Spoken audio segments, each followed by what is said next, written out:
എന്നും മുഖം മാത്രം വെളുപ്പിച്ചുകൊണ്ട് നടന്നാൽ മതിയോ? നമ്മുടെ പല്ലൊക്കെ ഒന്ന് റെഡിയാക്കി എടുക്കണ്ടേ? അപ്പൊ പല്ലിന് നല്ല രീതിക്ക് വൈറ്റൈൻ ചെയ്യാൻ വേണ്ടിയിട്ടുള്ള ഒരു പൊടിക്കൈയായിട്ടാണ് ഞാൻ വന്നിരിക്കുന്നത്. അപ്പൊ മെയിൻ ഇൻഗ്രീഡിയന്റ് ആണ് നിങ്ങളിപ്പോൾ കണ്ടുകൊണ്ടിരിക്കുന്നത് കേട്ടോ. അപ്പൊ നമുക്ക് അതിനകത്തുള്ള ജീരകം നന്നായിട്ട് പൊടിച്ച് പൗഡറാക്കി കൊണ്ടുവരാം.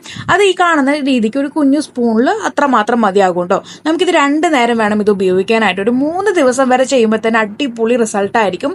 അപ്പൊ ഈ ഒരു ജീരകപ്പൊടിയുടെ കൂട്ടത്തിലേക്ക് നമ്മൾ അല്പം പൊടി ഉപ്പ് ചേർക്കുന്നുണ്ട്. ഒത്തിരി ആവശ്യമില്ല, ഇച്ചിരി മതിയാകും കേട്ടോ. അത് ഇതിനകത്തേക്ക് ചേർത്ത് കൊടുക്കുക. പിന്നീട് നമ്മൾ ചേർക്കുന്നത് ആട്ടിയ വെളിച്ചെണ്ണയാണ്. വെളിച്ചെണ്ണയോ അല്ലെങ്കിൽ നല്ലെണ്ണയോ ഇതിലേതായാലും കുഴപ്പമില്ല, അതും ഒരല്പം അങ്ങ് ചേർത്ത് കൊടുക്കുക.